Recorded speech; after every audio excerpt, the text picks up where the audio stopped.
On YouTube, we're gonna be reacting to Jacksonville's most evil backdoor females. You feel me? This gonna get treacherous, cause Jacksonville, Florida, be having all the bullshit, man. So I'm very curious to see what this is about. If y'all enjoyed today's video, make sure to like, comment, share, and subscribe. As always, check this out. You never know who you can trust nowadays. As men, we grow up being told to watch our backs. But what many forget is that the biggest threat doesn't always come from another man. Sometimes it's the woman sitting right next to you, the one who knows your habits and weaknesses. They don't come kicking down doors with guns drawn. Instead, they smile, flirt, and lure you into a trap. In today's video, we're looking at 3 cases from the city of Jacksonville where women played the role of bait, setting up men to be ambushed and ultimately killed. These stories reveal a darker side of loyalty, desperation, and betrayal, showing just how dangerous the wrong connection can be. But before we get into the video, please be sure to like and subscribe. Subscribe, man. The green screen's coming tomorrow, man, so it looks more professional and shit, you feel me? Oh yeah, she look like she off the shit. She do a little. The first story is about a woman named Feliza Lopano who set up her ex-boyfriend, a man named Eddie Brown. Eddie was a hometown hero of Jacksonville. A gifted athlete, he played for Arlington Country Day School and helped lead them to a state basketball championship in 2005. People who knew him back then remembered a young man full of energy and promise. Sadly, his basketball career was cut short after he got into an accident and could no longer play at a high level. This left him having to find a new identity and path forward in life.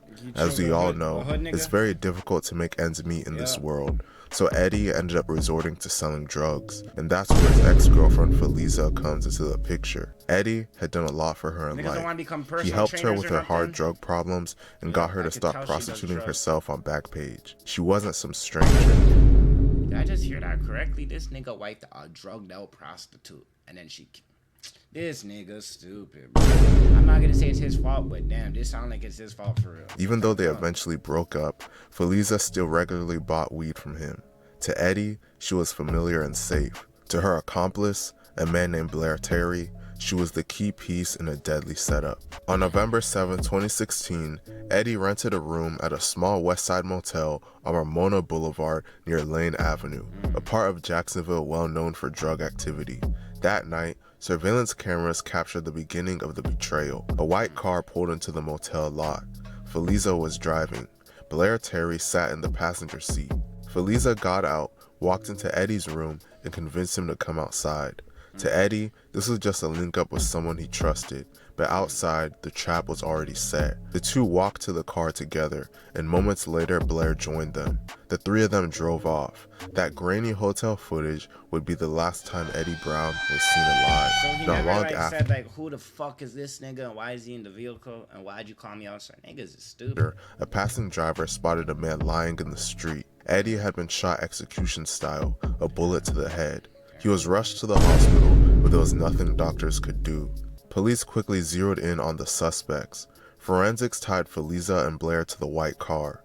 Both were eventually arrested and charged with murder.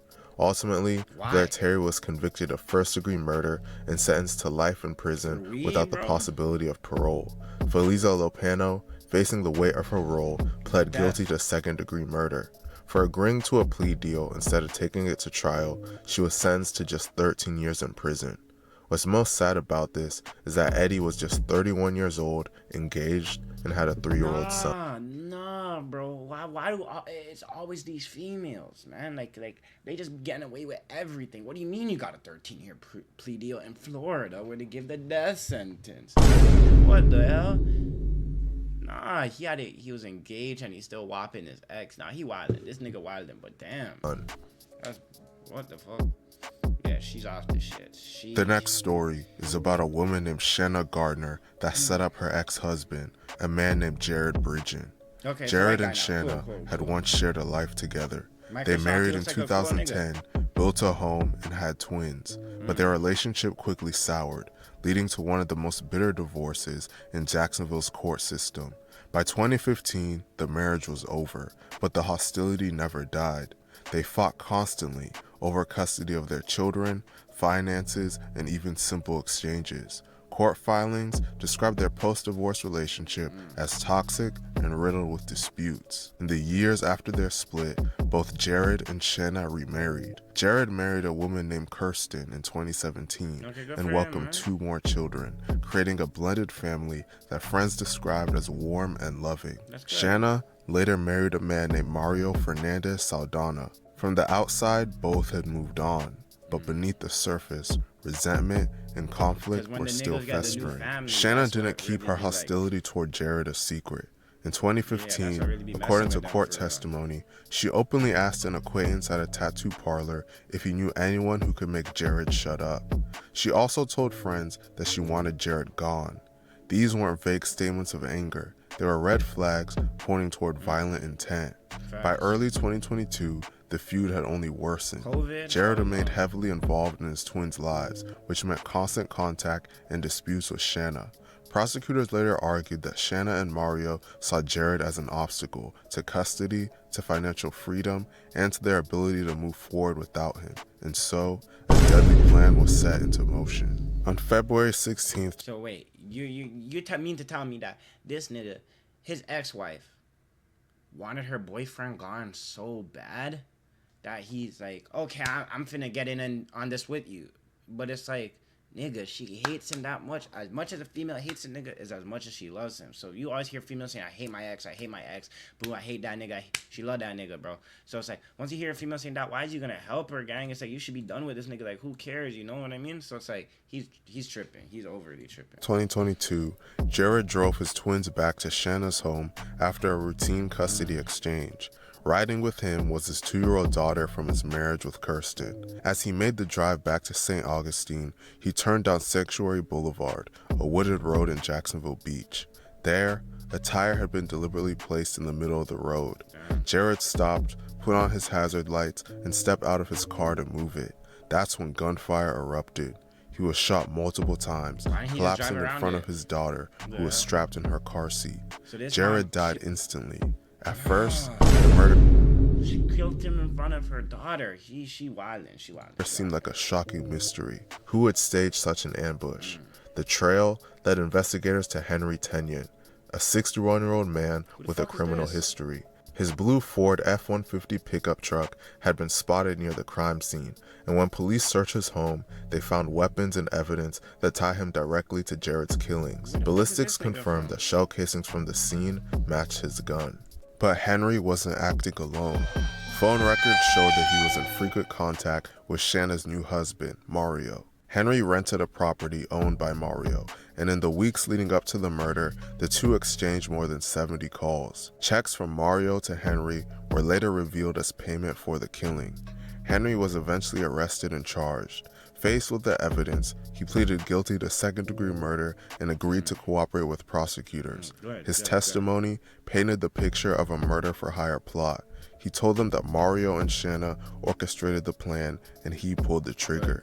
In August of 2023, both Shanna and Mario were indicted on charges of first-degree murder, conspiracy, and solicitation. Prosecutors announced they would seek the death penalty. Currently, Henry is attempting to recant his statement, and the trial has been delayed to late next year. Lled was just 33 years old and left behind 4 children. Nigga, bro. Like, he got the Microsoft shit. He looked like a good nigga. He looked like a civilian too. Like, if you're in the streets, I don't give a fuck you died. That's your problem. But you're a civilian, I feel bad for you, bro. The final story of the day is about a woman named Diamond Harris and ties into the infamous Jacksonville gang war. The most publicized gang war in Jacksonville revolves around the popular rapper Young and Ace and the recently deceased rapper Fulio. On Ace's side are the gangs ATK and NHG, standing for No Hospital Gang. On Fulio's side is the Hood 6 block and multiple other gang/hoods that derive from the 45th Street area of Jacksonville. Some younger gang members from Fulio's side of the beef created their own smaller set called Bully Gang. On May 17, 2023, a beloved member of Bully Gang named YBZ, real name Adrian McKenzie, was shot and killed at just the age of 16. Members of ATK and NHG took to social media afterwards and pretty much openly bragged about committing this murder. One ATK affiliate in particular, named Antonio Tilley Jr., was linked to this murder the most by rumors in the streets and some of his own words. Two other people were shot during the incident that killed YBZ, and this led to a $20,000 bounty being placed on Tilley to be paid out to anyone that killed him. Diamond would be one of the 3 people that joined together to collect the bounty. Shortly People are as dumb as fuck. 20 bands can't even buy you a BMW. Like, what you killing somebody for 20 bands for? You wildin'. after 11:45 p.m. on October 6, 2023, someone called 911 after hearing gunshots in the area of Keelan Drive off Moncrief Road. When officers responded to the scene, they found 2 men shot and killed inside a car. One of the people found dead in the car was Tilley. The other person dead in the car was the innocent Uber driver that was giving him a ride named Brian Grund. Diamond and her boyfriend, a man named Jaquan Mills, would later get arrested for. So they only getting like 10 bands for this because y'all split it. He probably a nigga. If you a nigga, like you ain't breaking the female the same as you, probably like 70-30. She probably got like 7,500. Fucking 6 bands for that. What you gonna do with that, bro? If they did break it 50-50, 10 bands ain't nothing. Like I could blow 10 bands like this, my nigga. Like what? Lock their ass up, bro. This morning, police discovered that Diamond set Tilley up to be killed. She DM'd him on Instagram and lured him to a location under the guise of meeting to hook up. When Tilley arrived at the location, the boyfriend, Jaquan, shot up the car, killing both Tilley and Bryant. What began as an accessory charge quickly escalated. Diamond was eventually charged with 2 counts of second-degree murder. If convicted on all counts, she faces the possibility of life in prison. By mid-2024, the investigation widened further. Police arrested a 3rd suspect named Jimmy Robinson, whom they described as both a lookout and a getaway driver. So they splitting this bitch 3 ways, and it's only 20 bands? Like what the fuck? Like y'all niggas stupid. Robinson was also accused of supplying one of the rifles used in the killings. Tilley lost his life at just 19 years old, and Bryant was just an innocent man trying to do his job. Man, stories like these make dating and relationships seem scary. R.I.P. to Eddie Brown, Jared Bridgen, Antonio Tilley Jr., and Bryant Grund. Let me know what you guys think about these situations. What I think is these niggas is stupid. That was the last one was the worst one. Like he did it in good order. I feel like, yeah, the woman killed the man in front of the kids. That's wild. But like you killed an Uber driver and a nigga for 20 bands, and there's 3 of y'all. Like, nigga, you might as well do that yourself. What? You're bugging. Like, all I have to say, man, is lust killed one of the strongest people in the Bible. So don't let it fool y'all niggas either, man. Y'all stay strong. Don't let these females ever get you out your position. Always move tack. Never say never, my nigga. Shout out Justin Bieber. Never say never, because anything can happen, bro. It could really happen. It could happen to you. It could happen to me. It could happen to anybody, man. So y'all stay safe. Y'all stay dangerous. Y'all stay protected, man. And stay prayed up. That's the most important thing, because God has a plan for you, man. So if it's God's plan, shit, sometimes that's just the way God wanted things to go. But if you pray and you have God's protectance, no weapon against you shall prosper. No weapon formed against you shall prosper, is the saying. So yeah, man, keep God close. Stay dangerous. Stay vigilant, man. Don't let this happen to you. Y'all let me know what you guys think in the comment section down below. With that being said, make sure you leave a like, comment, and subscribe as usual. We're on the road to 10,000 subscribers. I'm going to catch y'all next time. We out.